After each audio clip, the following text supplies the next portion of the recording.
think I just might be getting some fruit this year off of this little mandarin orange. This is the most blooms I have ever had on this tree. Good morning, family. Good morning, family. Don't forget, grow some trees, grow some food, grow something.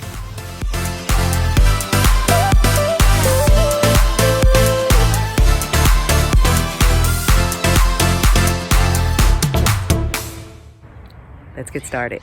Good morning, family. All right, so today is Sunday. It is the day after the Sabbath. And I decided to come out here today and sow a few seeds.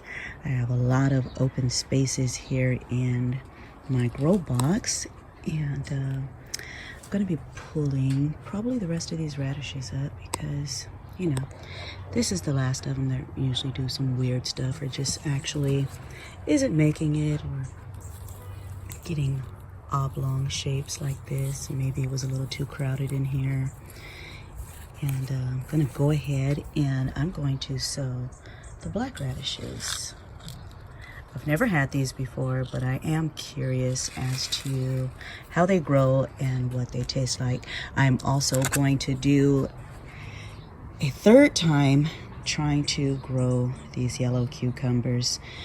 I'm going to do them in a container this time, and we'll see. I've tried them in 2 separate locations out in the garden, and I get vines and then they kind of just die off. I've even got a couple of blooms on one, but like I said, they just kind of die off. I think it's the weather. I'm not getting the timing right, so I'm going to try that again. I'm also going to do these white eggplants and these sweet peppers, and one of my Instagram nephews sent me a bunch of seeds, and so today I'm going to be planting these yellow peppers and some of the flowers that he sent me also. But these are the ones that I'm going to be sowing right here in my box, if you guys remember when I built this last year. And this is about as empty as I have seen it, so I'm gonna go ahead and start planting while we got a break in this rain. As you can see, it is gorgeous today, but you know, California weather is pretty bipolar. So we've had a week in the 80s, and then we had a snowstorm. Yes, we actually had snow. I only did it about 4 times in one day, and it doesn't stick. But we get snow here maybe once every 20, 30 years. Maybe that's a little exaggerated. Probably about every 15 years we'll get snow dropping all the way down here in the valley. But then we got 80 degrees again. Then we dropped down into the 50s and the 40s, and it has been raining and cold for the past 2 days. And now we've got sunshine again this morning. So I'm going to get out here and get in these beds and fill all of these empty spots that I have.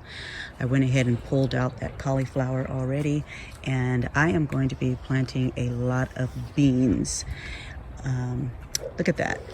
I told you guys we've had this crazy weather, and my Georgia collards, they've bolted on me. I know the cilantro is already going to seed also. And,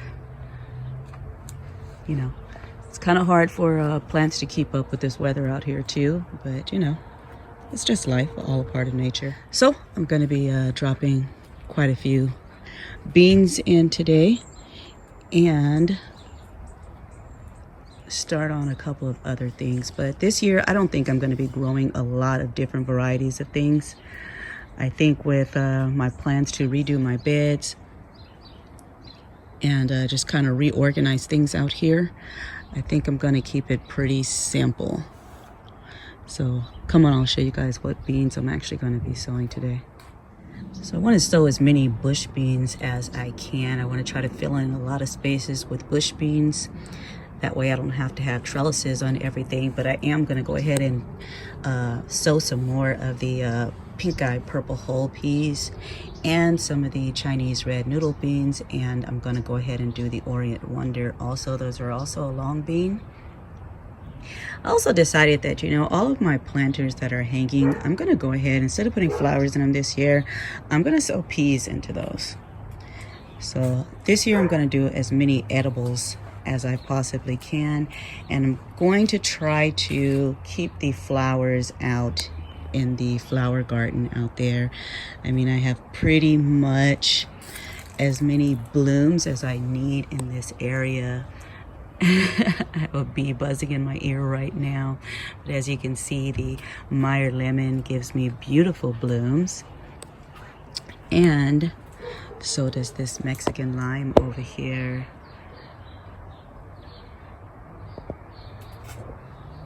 Loquat tree also gives me blooms, and then I also tuck in a lot of flowers in between the plants that I'm growing in my containers also.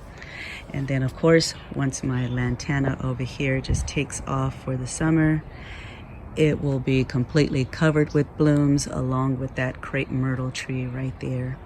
So I get quite a lot of blooms over here in this area, along with the lavender there and the strawberries over here in the cage.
Alright guys, if you can hear all the noise in the background, you see my neighbors have finally woken up and they are outside now.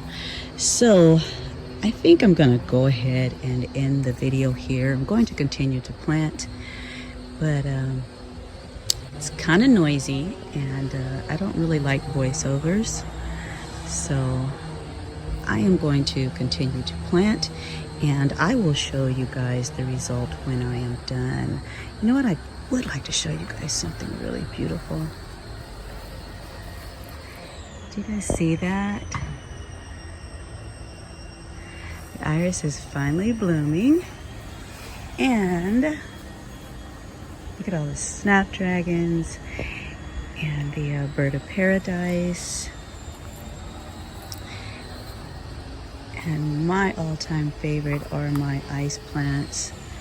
These guys are just gorgeous.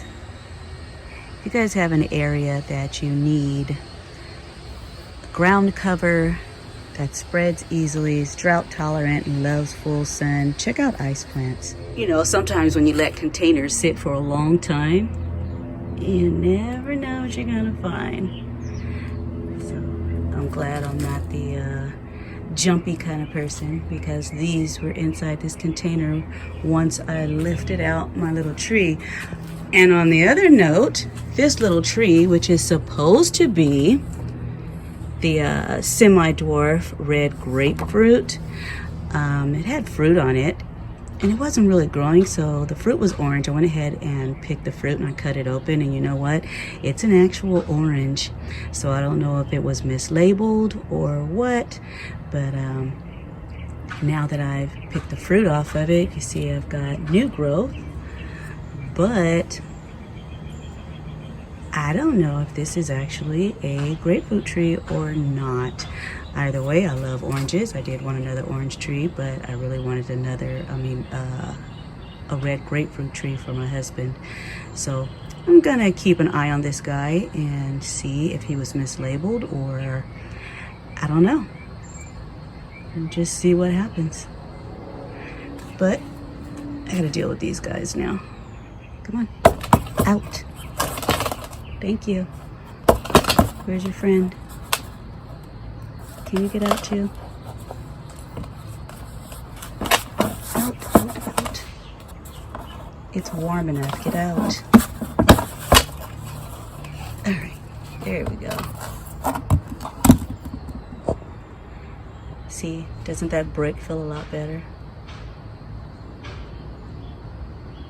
Poor guys, you're probably in there just sleeping. Guys, I am so excited. There's so many things out here in the garden that are waking up. Look at this. This is my pomegranate tree. It's just gorgeous. The bougainvillea, which just happens to have a potato plant growing in the middle of that. Look at that. That comes from adding compost, homemade compost, and there must have been a potato sliver in there. And yeah, it's just growing all loud and proud in the middle of my bougainvillea.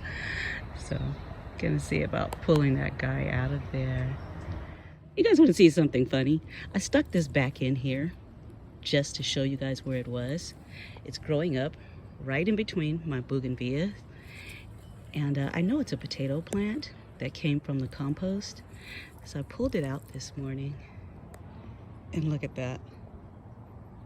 Got potatoes. So I'm pretty sure there are more down in there. But see those thorns? Yeah, those potatoes might just stay down in there. Let's see what else is over here that is just coming back to life. So we got the sedum coming up in here. Look at that, just gorgeous. Got leaves coming back on my goji. And this is my soldier, it never dies. It is always blooming. Let's check the grapevines over here. Ah, hello. So we do have life coming back on here. Especially the little one over here. Look at all of this. Guess that means I gotta get over here and get this out of here, huh? Oh, look at that. Even the crepe myrtles are waking up. Hi. Oh, don't look at my hands. Look at that. Ew, horrible. Guess that's what happens when you dig in the dirt all day, huh? Look at this guy. Wow, look at that color. That is just beautiful. That is so pretty. If you guys have been with me a while, this is the red crepe myrtle that was growing in the middle of the vegetable garden. And I dug it up and I put it in a container. And it has been over here ever since. And it is usually one of my first to start budding. Loving it. I'm really starting to feel like spring is actually here. Let's go look at the little rose bush over here. You know what? I almost walked right past my Colin Cowie. Blah, Coley. Okay, I'm not gonna say Calancho because that's not what it is. But look at it's blooming also. Just beautiful. Everything is starting to take off. And look at this rose bush. I guess I can't call it a bush because I neglect it completely. In fact, it is still in the original container from the store. But it's the only rose bush that I have. I actually am one of those people who do not like growing roses. I think roses are beautiful, but I don't want to take care of them. I don't want to deal with the thorns. I don't want to deal with any diseases that they have. I just don't. But this one was beautiful and it was on clearance, I think for either $2 or $5. And I picked it up and it has grown probably what is that, about 4 feet since I bought it. And I have no idea where I want to plant it, but it was a twig just a couple of weeks ago. And now it is leafing all the way down. And of course, you always know when it's spring, when that little monster right there comes out. That little demon. It's bad enough I'm dealing with aphids already, but now here comes this guy. So, it is definitely spring, you guys. Alright, so one of the last things I'm going to do today is, as you can see, these hanging baskets are pretty bare. I am going to pop peas in there. I'm in Southern California, and my mother was from the South, and her mother was from the South. So you might as well just say I'm a Southern girl. So I'm going to be growing peas out of all of these hanging baskets, or hanging planters.